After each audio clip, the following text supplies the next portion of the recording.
$50 billion, and we'll use them for future negotiations on the phase 2 deal, because China would like to see the tariffs off, and we're okay with that, but they'll be used as a negotiating table for the phase 2 deal, which they would like to start immediately, and that's okay with me. We were going to wait till after the election, but they'd like to start them sooner than that, and that's okay. So we'll start that negotiation soon. It covers tremendous manufacturing, farming, a lot of rules, regulations, a lot of things are covered. It's a phase 1 deal, but a lot of big things are covered. And I say affectionately, the farmers are going to have to go out and buy much larger tractors because it means a lot of business, a tremendous amount of business. And this agreement could be foundational if the Chinese keep their word, if they honor the agreement. Historically, that's been a problem for China. It could be a roadmap, however, to not only a strong and steady trade relationship, but to a cooperative partnership between the two nations. The agreement provides protection of intellectual property, the end of forced technology transfer, dispute resolution, and enforceability. It also includes purchase commitments, as the president said, for agricultural goods, manufactured goods, energy, and services. And joining us tonight, one of those to whom the president turns for counsel, who advises the president on trade and China, Dr. Michael Pillsbury, director of the Center for Chinese Strategy at the Hudson Institute, author of The 100-Year Marathon. Mike, good to have you with us. Sum up for us, if you will, your judgment about this deal as it now stands. Well, the most striking thing, I think, Lou, was this morning when the 6 Chinese officials in Beijing had a press conference. Chinese officials don't usually have press conferences anyway. And in this case, they were conciliatory toward President Trump. It's an example of what I've been talking about for a couple of years now. They have an extraordinary respect for him for a variety of reasons. One of them, Lou, I brought to show you tonight is this book called Great Again, President Trump wrote 4 years ago. It's got a section on China where he says China will be the biggest challenge to America in the future. He says they're the smartest negotiators in the world. Then he lays out what he's going to do. And that's just about what he's done. Right. This is a very detailed agreement, and the Chinese this morning said to the world, this is true. We have agreed to this agreement. What was even more surprising, Lou, they didn't want to come to these talks at all a year and a half ago. Right. They said, we don't cheat, there's nothing to talk about. This time, this morning, they said they want to go on immediately to phase 2 of the talks. So this is just astounding to me. I've seen 8 presidents and advised 8 presidents, including Obama, who I'm sorry, I hope you'll forgive me, Lou, I was a paid consultant to President Obama on China. I'm only upset that he didn't obviously take your advice. Nobody has got this kind of deal before from China. So the president's achievement is only hurt by the fact that the text is available only to a few people. It's 86 pages. I think when the signing ceremony takes place in 2 or 3 weeks, when it's all translated for the Chinese properly, we're going to have a real reaction that this is really just a phenomenal achievement by the president. Yeah, I personally, I think that it's remarkable. The enforceability, Robert Lighthizer, the president's trade representative, negotiating through this. He's accomplished a great deal. Yes. It couldn't have been darker in prospect than in October after the basic dissolution of whatever agreement there was between the two countries.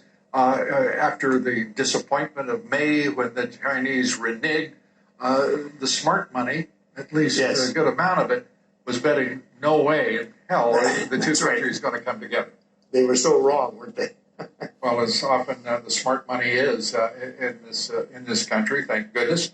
The smart money, though, is at least represented by Wall Street.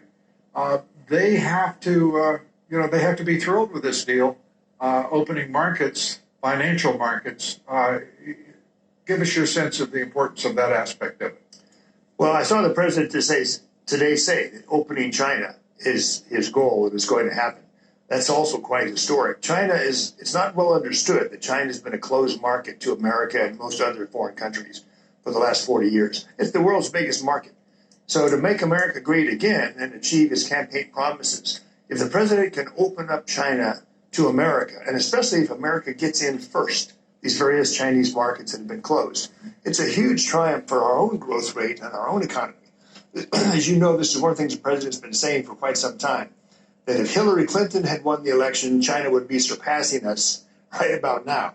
But it's not going to happen on his watch. But he's adding that he's going to turn China and this closed Chinese market into a source of growth for America. This is also quite impressive to me. And the Chinese now are going along with it. And I think it's important, too, what else the president has accomplished contemporaneously. Irrespective of what happens, there are various trigger points here. The tripwires are everywhere, whether they're called that by the negotiators or not. I mean, we're going to be looking at what the purchases are by the Chinese. We're going to look at whether or not they're continuing their theft of our intellectual property. All of this, while not perhaps obvious to everyone in the public, it will be clear to our government, to our financial institutions, and the president will act, one assumes, quickly and surely in response. Well, there's a couple of problems. I don't think Senator Schumer or Senator Rubio were very fair in their criticism of the president, saying he sold out or he can't get phase two now because... Wait a minute. You're saying that Senator Schumer was not fair to this president? My goodness. Schumer has actually been tough on China. Let's show everyone what Senator Schumer said, Mike. Oh, you've got it. Okay. We do. And as you see it there, according to reports, he has sold out for a temporary and unreliable promise from China to purchase some soybeans, said Senator Schumer. Not a generous-hearted man, is he?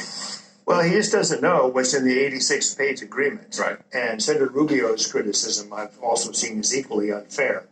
I myself was a little hesitant yesterday, but I got a briefing today about the 86 pages, all the chapters. I think I fully understand now what's coming out in 2 or 3 weeks. It's just astounding what the president has achieved.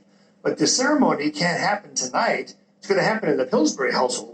We're using Paul Roger champagne to toast the president tonight. But it can't happen in the public at large or in Wall Street for another 2 or 3 weeks. Yeah. People realize the extent of the agreement. I'll make you a bet. What's the bet? They're going to be tempted to celebrate tonight.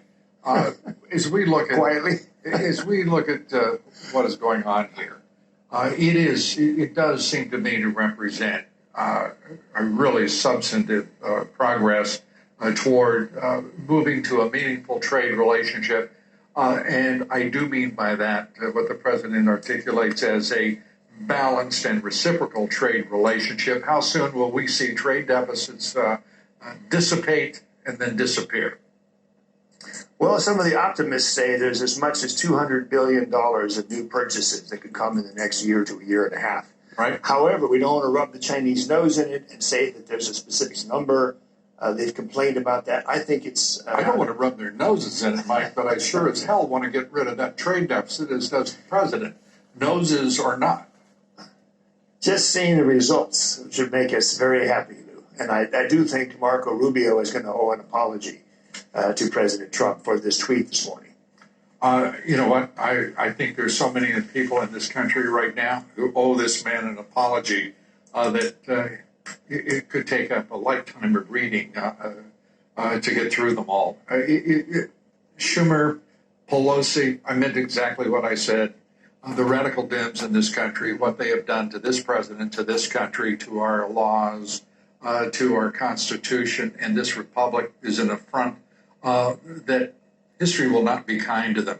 And they have an opportunity, if I may say, to take an exit here before they demean further themselves and are simply a blight on this nation's historical footnotes. But they don't have much time. Dr. Michael Pillsbury, great to have you with us. Thanks so much.